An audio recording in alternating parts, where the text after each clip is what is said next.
ఉద్యమం చేసి చేయాల్సి వచ్చింది అనుకోండి. అందులో పర్సనల్ ఇంట్రెస్ట్లు, పొలిటికల్ ఇంట్రెస్ట్లు చాలా ఉన్నాయి. కానీ ఈసారి అంత గందరగోళం లేకపోయినా నిన్న క్యాబినెట్లో అంటే అంత అప్పటి వరకు తెలియదా అధికారులు చెప్పే వరకు ఏ ఏ మార్పులు జరిగాయి, ఏ ఏ చేర్పులు జరిగాయో? ఎందుకు అంత మంత్రి ఎమోషనల్ అయిపోయి బయట కూడా మాట్లాడడానికి వెళ్ళాక బాధపడుతూ కారుకి వెళ్ళిపోవాల్సిన పరిస్థితి ఎందుకు వచ్చింది? సార్ అందరికీ నమస్కారం. మీకు ప్రజలు శ్రోతలు అందరికీ కొత్త నూతన సంవత్సర శుభాకాంక్షలు. సార్ రాజకీయాలు రకరకాలుగా ఉంటాయి. ఇప్పుడు ఈ కొత్త జిల్లాల ఏర్పాటులో చంద్రబాబు నాయుడు గారు చాలా ఆచితూచి అడుగులు వేశారండి. ఇక్కడ అంటే ఇంతకు ముందు ఉన్న 26ని 28 చేయడానికి చాలా కారణాలు ఉన్నాయి. ఎప్పుడు కూడా ప్రభుత్వం ఏ పని చేసినా ప్రజల సౌకర్యం, భౌగోళిక స్వరూపం, పరిపాలనా సౌలభ్యం, అభివృద్ధిని దృష్టిలో పెట్టుకొని చేయాలని చంద్రబాబు నాయుడు గారు ఏది చేసినా ఒక సిద్ధాంత పరంగా, విధాన పరంగా ఆలోచించి చేస్తారండి. ఎందుకంటే మా జిల్లా వ్యక్తి, మా సీనియర్ గారు బాగా తెలుసు ఆయన. ఇప్పుడు ఈ అంటే మంత్రి గారు కాదు ఎవరైనా కొద్దిగా ఎమోషనల్ గా ఫీల్ అవుతారండి. అంటే మన ఊరిని కేంద్రంగా, జిల్లా కేంద్రంగా కాకుండా మార్చారన్న బాధ అక్కడ రాంప్రసాద్ రెడ్డి గారే కాదు, మీరున్నా నేనున్నా వస్తుంది. అంత సర్ప్రైజ్ కాదు మంత్రికి, అంత సర్ప్రైజ్ ఎందుకు? ముందు తెలీదా ఆ అధికారులు చెప్పే వరకు, ఎక్స్ప్లెయిన్ చేసే వరకు కేబినెట్ భేటీలో?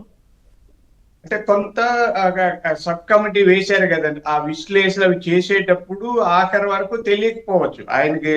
ఆయన అభిప్రాయాలు ఆయన చెప్పుంటారు, అందరూ చెప్తారు. అంటే మనం నోటిఫికేషన్ వచ్చేటప్పుడే అందరి అభిప్రాయాలు తీసుకుంటుంటారండి. ఇప్పుడు మాకు కూడా పొంగనూరుని అలా వేసేటప్పుడు కొంతమంది వ్యతిరేకించే వాళ్ళు ఉన్నారు. ఇప్పటికి కూడా కొన్ని మండలాల్లో ఇబ్బంది ఉంది, ఒక చోట ఉంటుందండి, లేకుండా లేదు. అయితే సూక్ష్మంగా చూసేటప్పుడు కొన్ని అంశాలు ఇబ్బందికరంగా ఉంటాయి. ఇప్పుడు మా ఏరియాలో కూడా ఇప్పటి నుంచో మా వేదురుకుప్పం మండలం, కార్వేటి నగరం మండలాన్ని తిరుపతికి వేయాలని ఉద్యమాలు చేస్తున్నారు, అన్ని పార్టీలు అడుగుతున్నారు. అయితే కొన్ని వీలు కాక చేయలే, అవి సూక్ష్మంగా. స్థూలంగా చూస్తే మదనపల్లికి చాలా ప్రాధాన్యత ఉందండి చంద్రబాబు నాయుడు గారిని. అందుకే విజనరీ లీడర్ అనేది అందుకే అండి. ఆయన మదనపల్లికి పూర్వ వైభవం తేవాలనుకోండి. సరే, మా చిత్తూరు జిల్లానే చిత్తూరు, తిరుపతి, మదనపల్లి 3 మా చిన్నప్పుడు పెద్ద పట్టణాలు. అక్కడ కాలేజీలు, చదువులకైతే అక్కడికి వస్తుంటాం. అన్నింటికంటే మదనపల్లికి చాలా విశిష్టత ఉందండి, చాలా మందికి తెలియదు.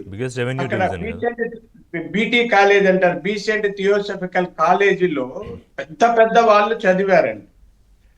అక్కడ మనకి రిష్ వ్యాలీ స్కూల్ ఉంది, అక్కడ ఇందిరాగాంధీ పిల్లలు వాళ్ళు వీళ్ళు కూడా చదివారు.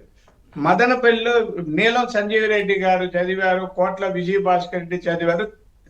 కమ్యూనిస్టు ఉద్యమాలన్నీ ప్రభావితం చేసిన తరిమిల్ నాగిరెడ్డి గారు వాళ్ళంతా అక్కడ ఉన్నారు. దానికి చాలా పెద్ద చరిత్ర ఉంది.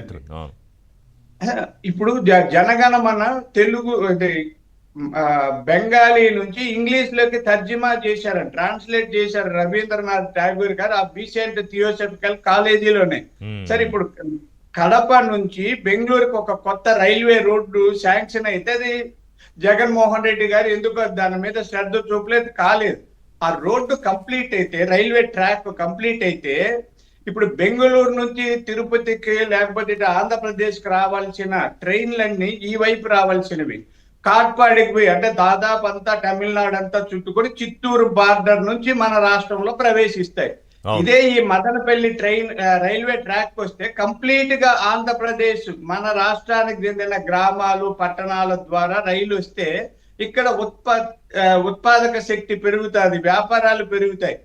ఇలాంటి చాలా అద్భుతమైన అంశాలు క్రోడీకరించారు. ఆ తర్వాత మీకు చెప్పినట్టు అది సౌలభ్యం.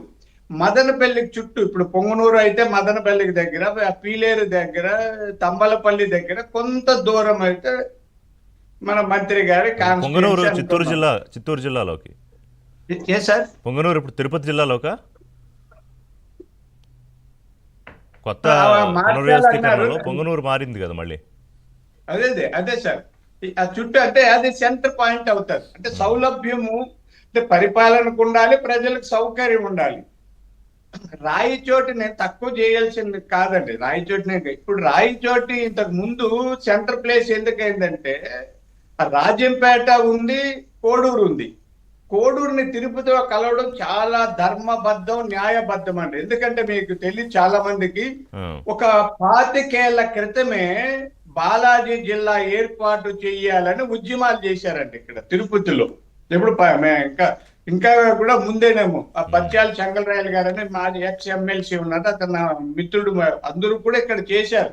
అప్పుడు మేమంతా కూడా నవ్వేవాళ్ళు, ఏమి చెంగలరాయలు నువ్వు మా జిల్లాలోకి వచ్చేస్తావా అని. అంటే 50 కిలోమీటర్లు ఉందండి. కొద్ది ఇట్లా బార్డర్ కోసం ఒక 30 కిలోమీటర్లు ఆ గ్రామాలు ఉంటాయి. కడపకు పోవాలంటే 100 కిలోమీటర్లు. ఎప్పుడైనా వాళ్ళు అన్నింటికి ఏది కొనాలన్నా, వ్యాపారాలు, రాజకీయాలు అంటే తిరుపతే వస్తుంటారు. కాబట్టి అలా అది చేశారు. రాజంపేట కడపకు దగ్గర అలా వేయడం వల్ల ఇంకా ఆ ప్రాధాన్యత తగ్గిందండి. మదనపల్లి చుట్టూ ఎక్కువ నియోజకవర్గాలు ఉన్నాయి కాబట్టి దాన్ని కేంద్రంగా చేశారండి కానీ చంద్రబాబు ఇప్పుడు నాయుడు గారు. రాయచోటిని పొలిటికల్ గా కారణాలతోనే చేస్తారు అనేది వైసీపీ శ్రీకాంత్ రెడ్డి లాంటి నాయకుల ఆరోపణలు. సార్, కూటమి శ్రీకాంత్ కక్షల్లో రెడ్డి భాగమే అన్నాడు ఆయన. శ్రీకాంత్ రెడ్డి రాజకీయం కాదండి. శ్రీకాంత్ రెడ్డి వాళ్ళకి బుర్రున్న వాళ్ళు ఆ వైసీపీలో తక్కువ అండి. నా దగ్గర ఎందుకు వాళ్ళు తిట్టిస్తారు? బుర్రున్న వాళ్ళు అక్కడ ఎవరు ఉంటారు? ఏదో మాట్లాడడము, అహంకార పూరితంగా వ్యవహరించడం. ఎక్కడైనా మదనపల్లికి అంటే నేను